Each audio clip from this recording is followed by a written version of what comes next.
Hello everyone, this is Debra Richardson, and today I am putting the AP in Happy where accounts payable teams are empowered to protect the vendor master file from fraud.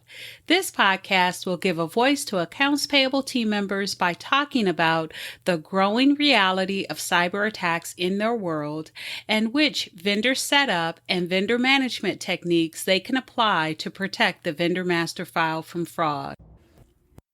If you are looking for vendor process training for you or your entire vendor team, head over to my site at debrarrichardson.com and click on the Vendor Team Training Solved button to learn more about what is included in the monthly or annual plan and also to download a 2021 training schedule. Get the training that you and your team needs to avoid payment fraud, duplicate vendors, compliance fines, and more. In today's episode, I have a very special guest, Shakari Tucker, to talk about the IRS notification process when your company files its annual 1099 tax filing with inaccurate vendor legal name and tax ID combinations. And Shakari has seen it all, both as an accounts payable practitioner and in her bookkeeping and consulting practice. So if you want to demystify the CP2100, the CP2100A, and the B notice process, keep listening.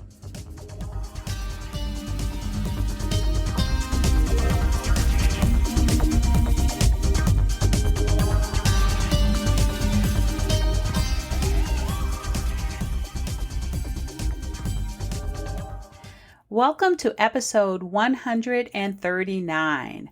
Debra R. Richardson talks with Shakari Tucker about the IRS CP2100 and CP2100A notification, the best practices for the B notice process, and tips to avoid it next season. Welcome to this week's episode. I am so excited to have Shakari Tucker of Gyra Bookkeeping and Consulting LLC. So happy to have you here to talk about the IRS B Notice, CP2100, that whole thing that all accounts payable teams have to go through at some point or another. So welcome, and why don't you start by kind of introducing you and tell us about your background and your company. Awesome. Thank you so much for having me. It is definitely an honor to chat with you on this amazing podcast. So I'm definitely excited. A little bit about me. My name is Shakari Tucker Dial. I am the owner of Gyra Bookkeeping and Consulting, and we are physically located in the Dallas, Texas area. However, we operate virtually so that we're able to, work with companies all over, and we offer bookkeeping and consulting services to businesses of all sizes. I really enjoy what I'm doing with the business aspect because I get to interact with various different business owners and clients, and it's just rewarding to be a part of their journey to success and, help them with something that's beneficial to their bottom line.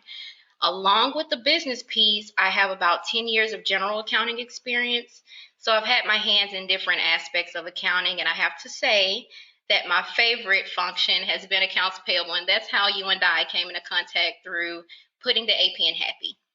Yes. And actually, I have a similar background too, because I was in all types of accounting roles, starting with staff accounting all the way up to controller. But I will tell you, just like with you, when I got to AP, something just clicked and I just kind of stayed there for the past few years. So yes, definitely putting the AP in Happy. So I was glad that we were able to connect. I think you commented on one of my videos on YouTube, and I mean, my YouTube channel is very new, and so I got a comment. I was like, yeah, woo-hoo. I was so excited when I came across. I'm like, oh my God, someone's actually taking out the time to get into the vendor master. Like, yes, I couldn't believe it. I was so excited. Yeah, and that's what I kind of saw because my last position in corporate before I came out and kind of went on my own into consulting on the vendor process, I was over the vendor team because it was a Fortune 15 company, so it was very huge. And Wow. so I tried to find information out there on, managing the vendor master file. There was a lot of stuff on AP, but it was just not a true focus on the vendor setup and maintenance process. Exactly. Yeah, and how to handle that vendor master file and what the consequences are of lax processes in onboarding your vendors, including that IRS W-9, right? So let's kind of start at the beginning with really defining what is that IRS B notice, CP2100, what is that initial process where the IRS is letting you know that whatever you filed for that vendor legal name and tax ID combination was not valid. So I noticed over the years that the word B notice and CP2100 or CP2100A is being used interchangeably when in fact they're different pieces to the puzzle. So I will discuss the differences between the two. So we'll start with the CP2100 notice. That is a notification to the filer of the 1099, so pretty much a notification to a payer that he or she may be responsible for backup withholding. Now, in that notification, it's pretty much just going to provide you with the incorrect TIN and name of the vendor that's in question. So say you found hundreds of inaccurate 1099s, you can expect to receive your CP2100 notification by a CD data file. Hopefully no one is submitting hundreds of inaccurate 1099s, but no problem. That's the point of our going over this topic today. We want to prevent those type of errors. Is the CP2100 and the CP2100A, is that difference like what format it comes in? So I was just getting into that. The mid-size filers, they will also receive a CP2100, but it will be in the form of a letter. And the smaller businesses will actually receive a CP2100A in the form of a letter. So it's the same information being listed. It's just they're using CP2100A just for small business. So that's the difference between the two. So the CP2100 or the CP2100A is the IRS notifying the payer that the vendors that they filed the legal name tax ID combination was not correct. Correct. Okay, now to the actual B notice. And simply put, it is a letter that you, the filer or the payer, is going to send to your payee or vendor, stating that backup withholding has begun due to having missing 10 or having an incorrect name and 10 combination, and you're going to solicit or request a new W-9 to be completed and returned to you as soon as possible. Do you give the vendor time to submit a W-9 or do you immediately start backup withholding? So that is totally up to you. The IRS pretty much just outlines that they have 30 days to get that information over to you. For me, I typically will not start withholding immediately because typically if you're conducting business with a vendor, you guys are in pretty decent amount of contact throughout the month. And so it normally doesn't take a vendor 30 days to get a W-9 over to you. Totally up to you, but it has to be within the 30 days after receiving that CP2100 notice. Got it. Okay, so that's good. So now we know the difference between the CP2100 or CP2100A and the B notice process. So now let's talk about the timeline and maybe the number of notices, because I know that you can receive the CP2100 or CP2100A notice from the IRS at different times of the year, and those notices can be based on different tax years. So can you talk about that? Sure. The IRS, once again, there is not a set timeline, but what I've noticed is that you can typically expect to receive those notices in the fall, around September and October. And then again, you can expect to get notices in March and April for 1099s that were found late or corrected. Oh, that's what it is. Now, the fall ones that come, are those based on that January? So Correct. Okay, so fall of 2021, everyone can expect to get their CP2100 or CP2100A notice based on the 2020 1099s and that tax filing that was done in February 1 of this year. That correct, right? Yes, that's correct. And then after, I guess that would be the 2022, so March and April of 2022, you can expect to receive those that were filed late or corrected from the previous year. Okay, so fall, they're going to get the 2020 calendar year. So fall 2021, 2020 calendar year. And then in March, April of 2022, they're going to get for the 2020 calendar year, but it's all the corrections and all the late filings that you did. Exactly. Yes, Okay. that's correct. On time in fall, corrections in that following March, April time period. Yes. Okay, I didn't know that it was that way. I thought it was just additional notifications. I guess I never really thought about that piece of it. That's really good to know. And what's kind of scary with that is ever since the IRS pushed up the date for the 1099 miscellaneous, making everything January 31st, and now with the 1099 NEC, the same deadline. And that's typically where you have the larger volume of your 1099s is Yes. what used to be box 7 of 1099 miscellaneous, now of the 1099 NEC. The IRS pushed that up to January 31st, where before, right, we used to be able to distribute those to the 1099s to the vendors January 31st, but we didn't have to file until later. And so that gave us a gap for the vendors to receive those 1099s and then make all the corrections. So by the time we had to file with the IRS, we would have already made all of those corrections, and it wouldn't be a late filing either. Right. But now, because everything's due at the same time, both the distribution of the 1099 and of the IRS tax filing for those same vendors or payees, we just don't have that time anymore. And I can imagine that the CP2100 or CP2100As that the IRS is sending out in March or April, that volume is just going to keep increasing. I agree. And the thing is, I found that a lot of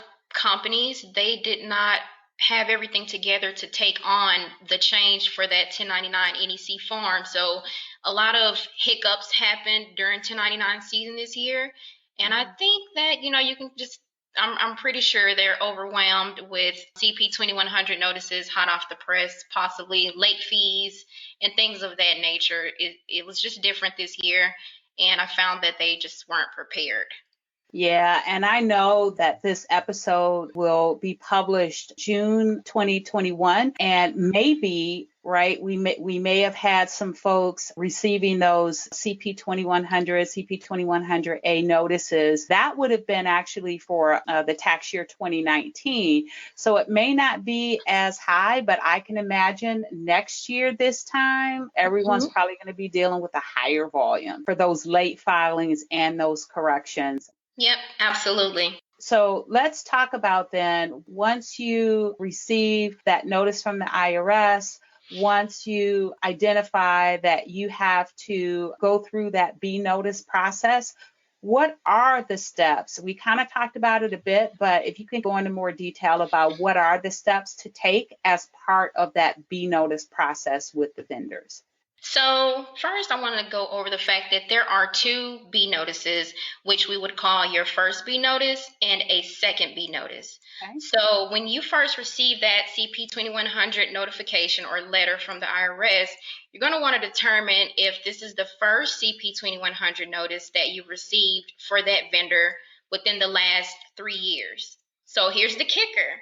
The IRS will not specify to you on that CP2100 notice if it's the first or the second notice for that vendor. They're expecting you to be responsible, for keeping track of that information. That's why it's really vital that we take this process seriously and that we incorporate some of the things that you discuss on your podcast, into our day-to-day. We don't want to, have to chase these things down.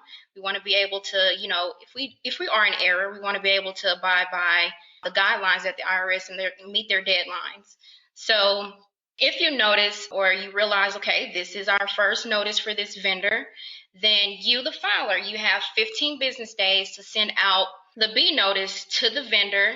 And like we already discussed previously, in that letter, you're just outlining and saying there was a mismatch and we need you to complete a W-9 and return it. There is a template out there on the IRS website where you can utilize their verbiage. And what I like to do is copy that verbiage onto my company's letterhead just to make it, look fancy and uniform. So on the outside, when you send your letter, it's also a requirement that you put important tax information enclosed on the outside of that envelope. You typically see that on, when you receive W-2s in the mail, you'll see that listed there. Anything that you get from the IRS is listed on the outside, just to make sure that your vendors are aware, hey, this is not something you can get to later. This is very important information. Now, if you realize that this is the second CP2100 notice that you've received for a vendor, that B notice that you send out, it will be worded slightly different. So you're no longer soliciting a W-9 at this point.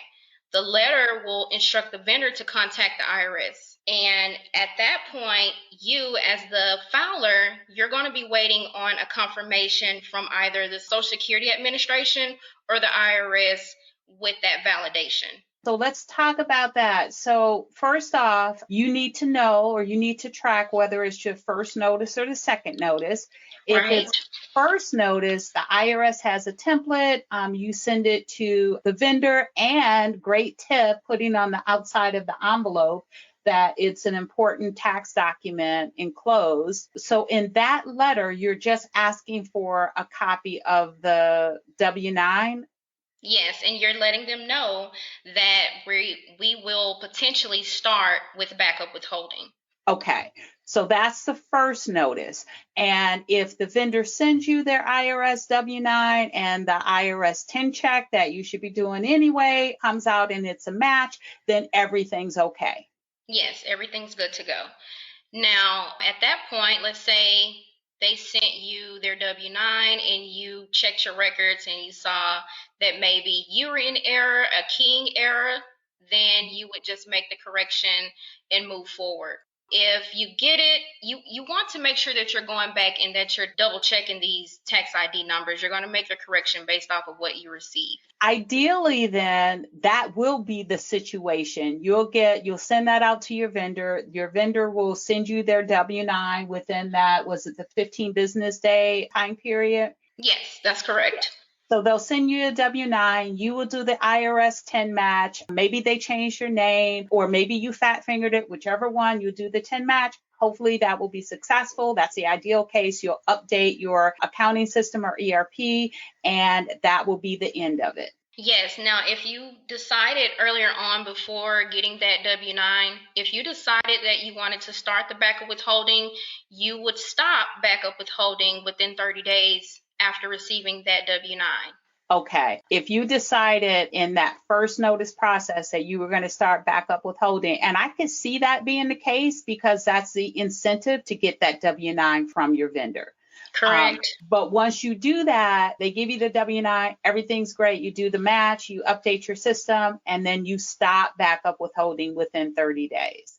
Yes, that's correct. Okay. So we got that. But if the vendor does not respond, that's when that second notice goes out. Yes. Now, you can disregard if it just so happens you end up receiving an additional CP2100 in the same calendar year. You can disregard that one and treat it as a first notice. So that's something that I wanted to make clear. I know maybe snail mail, there's things that happen with mailing. So you can disregard it if you receive two within that same calendar year. The rule of thumb is within the last 3 years. So if you receive two notices within the same year, you can disregard the second notice. But if you receive two notices within 3 years, then what is the next step with that second notice? So at that point, you would send that second CP2100 notice. This is also on the IRS website, a template with the verbiage that you could use. And that's when you're not going to send a W-9 with it. You're just going to have your vendor to follow the instructions in the letter, in which they will reach out to the IRS and they will have to receive a letter with validation listing what their name and TIN is, and then you'll be able to process and move forward from there. So if you get that second notice and you haven't started backup withholding, is that the point that you need to start backup withholding? Well, you should have started backup withholding after that first notice, when you realize you kind of got to that 30-day mark, or you're getting towards that, that 30-day mark. You would want to start there, but you will most definitely, by that second notice, you should have, begun with your withholding. You can start then if you didn't prior to. Okay, so technically after that first notice, that time period that you gave them, it wasn't the ideal situation. They didn't send you the W-9, and you didn't start backup withholding either at the time you got the notice or after the time period you gave them. Then you really need to start backup withholding at that second notice. Yes, that's correct. That you receive within 3 years. Okay. Yes. So what is the backup withholding? Like, what is the percentage? And I do want to say that I've worked at all size companies. I've worked in a lot of ERPs, and not that many accounting systems and ERPs have a automated backup withholding process. Most of that is manual. So I know a lot of us want to avoid the backup withholding, but what is that percentage, and how often does it need to be done? Just at every payment?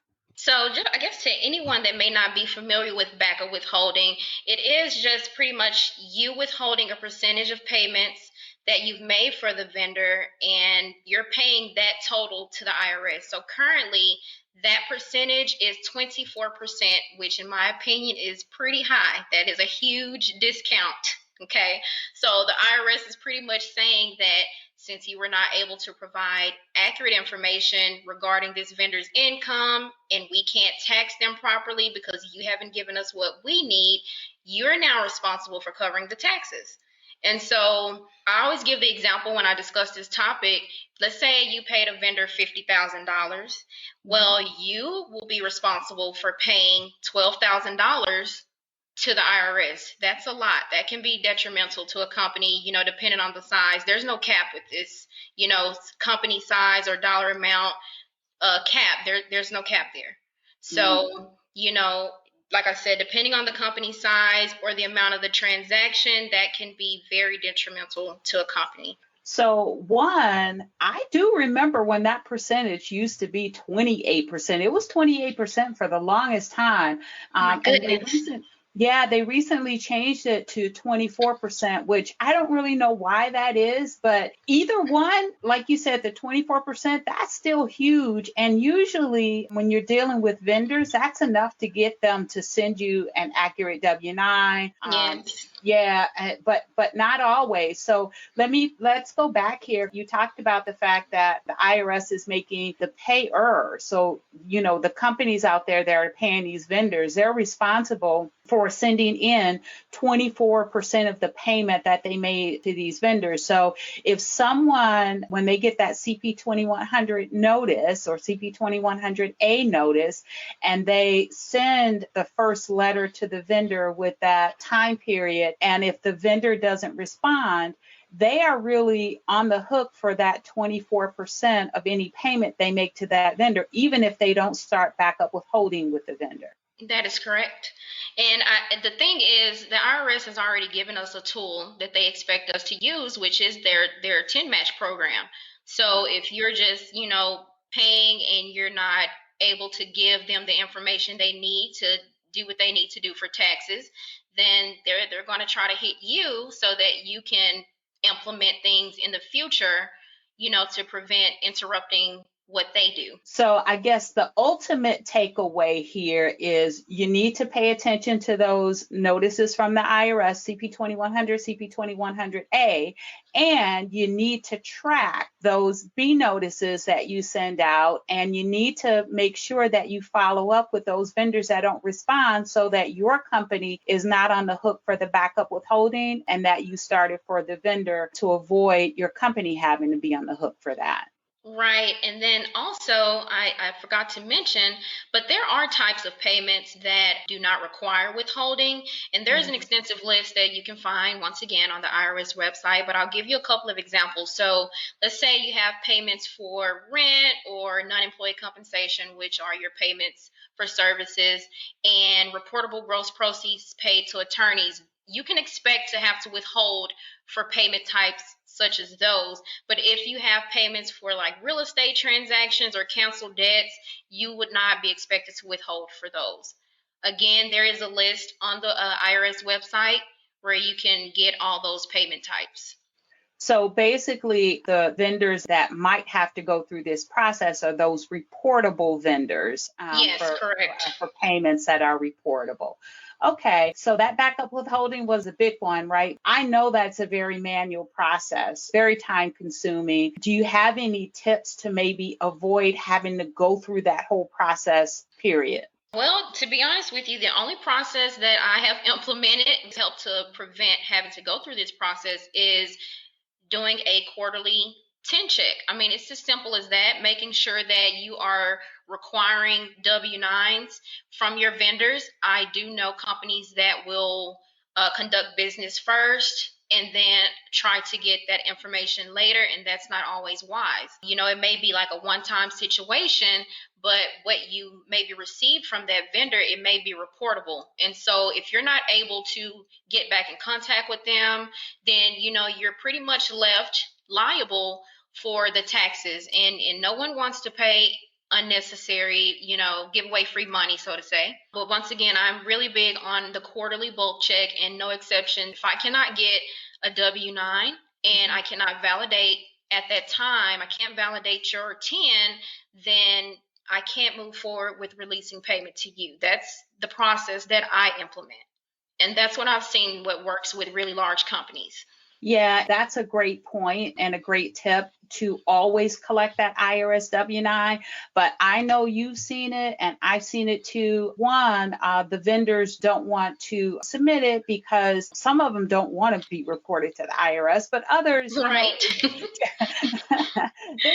they just see that as an unnecessary step. And I'll say, and internal employees can be the same way, right? Because they just want to hurry up and get the AP part done so they can get to the important part of, the goods or services that the vendor is providing. But they all know that whole $600 threshold. And so you'll get that sometimes. And then they also know that whole I'm a corporation or my vendor is a corporation thing. But like you said, there is a list on the IRS website about what is reportable. And there can be cases where even if the payment is under $600 is reportable, and even if the tax classification or your vendor is a corporation, it can be reportable. So always That's collecting right. the IRS W-9 is crucial. And then once you collect it, make sure you do the IRS TIN Match before you make that first payment so you can make sure they gave you some valid information, right? That's right. I have an example from Yeah. years ago. There was a vendor that they took care of some refrigeration service for the company, and we went to do the tin check and it didn't match. So we reached out. This is prior to the CP2100 notice, but we reached out to get the information and they kept filling out new W-9s, but none would match. And so can you imagine what happened? We did not pay them. We Right. did not move forward with payment, so we did not have to get a CP2100 notice. We were not liable for covering any taxes for them because, okay, you went to conduct the service, but we didn't release any funds to you, so we're good to go. And a lot of people, they may not know, mom and pop shops, sometimes they get a little antsy about having to fill out additional things. They're just ready to get paid. So for our mom and pop shops, they may not realize the importance, or they may not know the importance of that W-9 document. And I try my best in layman terms to let them know the importance of it and why. Yeah, and one of the things too I've always found is that, like you said, that the mom and pop, so folks that are vendors that are in that first tax class, right? The um, Right. individual sole proprietor, single member LLC, they don't always know how to fill out that form and they don't understand why they need to fill it out. But collecting that form, right, again, is a big tip. Doing the TIN match, of course, then you start the dance going back and forth because they didn't put their name on there correctly, right? They put their, first or last name. Maybe they did that on line one, or maybe they put their DBA name on line one, not recognizing that if they're in that first tax class, they really need to put their first and last name on line one and their DBA on line two. But because it starts off with that disregarded entity, nobody knows what a disregarded entity is. And so it just gets for them. But I do agree, right? You need to collect that IRS W-9. Now, what I've done in the past, I've said, yes, we need to collect that IRS W-9 just as you do, but we do give them the option that we can still pay them as long as the other validations that you're doing for that vendor indicate that, they are a real vendor, that, those validations are successful. We will go ahead and set that up on a case-by-case basis, but we're going to tell them that we're going to withhold from them. And then all of a sudden we start getting responses, right? Sure. I'm sure.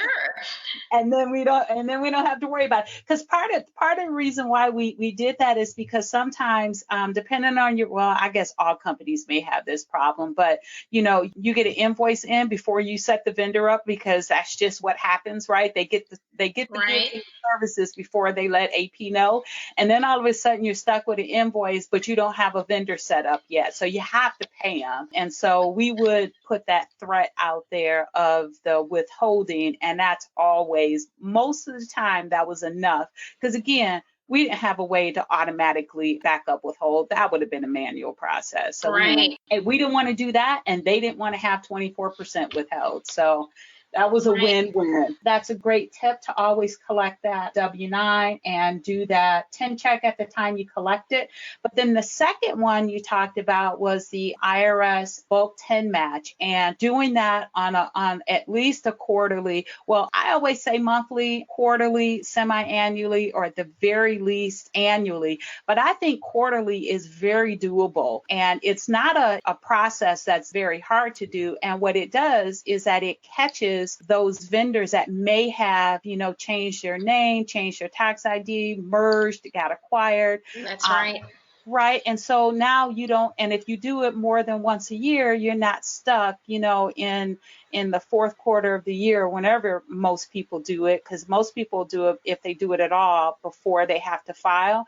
And then you're not stuck trying to get everything done get all the changes done at once, and all reaching out to the vendor, doing all that process at once. Right, I agree. And then just think about it, just depending on how many 1099s that you file, you may end up not having, a lot of time to recover the W-9s for those particular vendors. And so that will kind of dip over into the time that you have to, take care of the 1099 deadline. So that would be pretty tough. It's really good to make sure that you take care of it ahead of time. Yeah, so you're not kind of stuck trying to get all that stuff done together, collecting the W-9s and sending out those 1099s. So that's great advice. And I like the quarterly. I think quarterly is doable, definitely better than that semi-annual or the annual process. But I know quite a few accounts payable departments haven't had time to even do it on an annual basis. So let's just put it out there, right, to make this a call to action. Go out there and do your IRS TIN check, that bulk upload. It's free, right? As long as you register, it's free. There is another service out there where it costs, but if you do it on the IRS, it's free, and you can check that and reach out to the vendor and make any corrections for those that were a mismatch. Yes, and you can actually go to the IRS's, I think it's called Tax Pros tab. Mm-hmm. Yes, you can go to the IRS's Tax Pros tab, and there's a little application that you'll fill out. They'll ask you some personal questions to kind of, identify with you, and then, that'll grant you that access to be able to check individual names. So, they can make that a part of your day-to-day process when you're adding vendors. You can go in and check individual names, or you can actually go in and conduct this bulk TIN match that we're discussing. Perfect. Okay, so that's great. They have that option available for individual lookups and then also the bulk TIN match. And then another tip that I heard you say earlier was to make sure you track your B notices, because IRS CP2100 or CP2100A, those notices, so when they come out, they don't indicate whether it's the first or the second time that they're notifying you, correct? Correct. Well, all I can suggest is that you record that information on spreadsheets, have it on some type of shared drive within your organization. The tricky thing is that if you come into a company, you don't know maybe what the next individual did, the individual prior to you. You don't know all of what they took care of. So it's also good to make sure that you make copies of these things and you keep them for at least 7 years. Okay, great. So then they can go back and check your records, whether it's paper files or electronic files and or electronic documents, and you can see then what the IRS notify you of. Yes, I suggest doing both of those. Actually having maybe something on your computer that you guys can access, a file that you can share, and then also printing off those notices and having them maybe in a box somewhere, a file within your organization. Yeah, just make sure you keep those locked and secure, because it Yes, secured. sensitive, vendor sensitive data on it. So Absolutely. you don't want to give that out. So I do want to bring up the fact, so I am a small business now, but in the past, when I've worked for larger companies, I've used accounting systems, ERPs, and you have processes in place and internal controls in place that'll make sure that, when you set up a vendor, that you're collecting that IRS W-9, that you're doing the TIN check, that can be part of your audited process, right? And so you are able then to make sure that you and your team members are all following that process and collecting the documents, including the IRS W-9 that's required for that vendor setup or an existing vendor change. Right. When I came out on my own and I started using, some of the smaller accounting systems or ERPs, most of them are like the online platform, like QuickBooks. I was a bit surprised in the fact that you don't really have to do anything except put in a vendor name to add a vendor to your vendor master file. Even though it's a smaller system, it's still your vendor master file. Right. So in your bookkeeping and consulting company, do you see that issue a lot with your clients? Oh, absolutely. And it is definitely a pet peeve for me, knowing that, I have this experience and I'm like, oh my God, sometimes I'll come in and take care of books behind another bookkeeper or CPA. And the thing is, in QuickBooks, for example, it's free fill, you're just taking care of your basics and you're not thinking about the checks that you have to do. Some are not aware about the TIN Match program and they're not aware of the whole CP2100 process. So they're just putting in the vendor information and they're categorizing and taking care of the books, and that's that. That is very dangerous, in my opinion, as far as you don't want to lose any assets or any money to carelessness or just not knowing. For example, so if you don't have a background with vendor maintenance and you don't, or AP, you would think, okay, well, I have ABC Company is sending us an invoice on Google or on their website. They go by ABC Company. So we're going to submit a 1099 for ABC Company and that tax ID number. Well, you may find out later that their legal name is XYZ Corp. So when you go to submit that to the IRS, then they will send back and say, hey, this does not match. And you would not know if you're not requesting your W-9s, if you're not actually making sure that you're recording the legal name as well as, if there is a DBA with the correct TIN. So it is very, it's tough because, you can just put it in however you see fit. You can put it in with all kinds of symbols. I've seen it all. And when you go in to record your transactions in QuickBooks, it requires you to pull in a customer name or a vendor name. So you can just type that in real quick and go on about your business without considering, are you putting in accurate information? Yeah, especially since probably at the time you're putting that into QuickBooks, you're doing it from the invoice. And so Correct. that invoice can have a DBA name that has nothing to do with the legal name that they use when they file with the IRS. So that's just setting you up for trouble. Absolutely.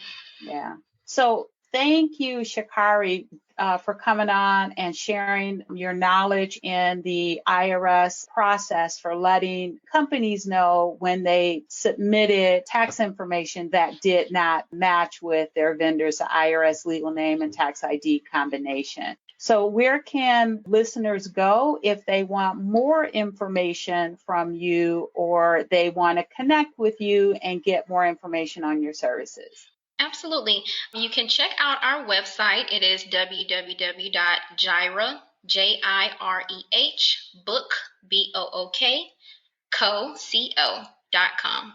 So it's www.jirehbookco.com. Then you can Okay. also find us on Instagram or Facebook, and it's at Jireh Book Co.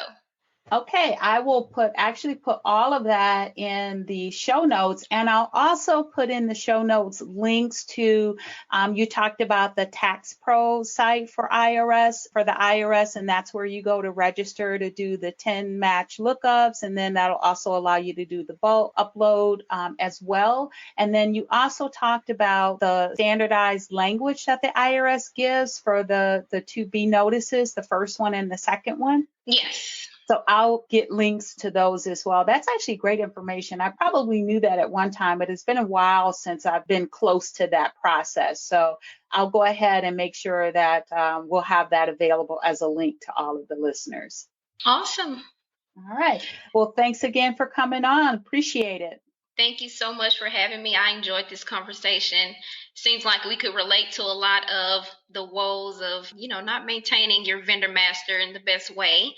So hopefully this was helpful to someone out there and they could implement some things to prevent them from, going through this really manual process and kind of scary process. We want to prevent that from happening. So thank you for having me. No problem. Actually, I'd love to have you come back as we get into the fall where they're going to, have this pain point again, because that's when they're going to get the notices based on the 2020 tax filings they did earlier this year.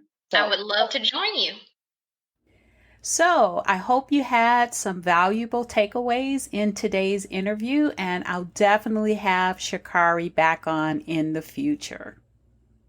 Thanks, everyone. I hope you enjoyed the 139th episode of the Putting the AP in Happy podcast, where accounts payable teams are empowered to protect the vendor master file from fraud.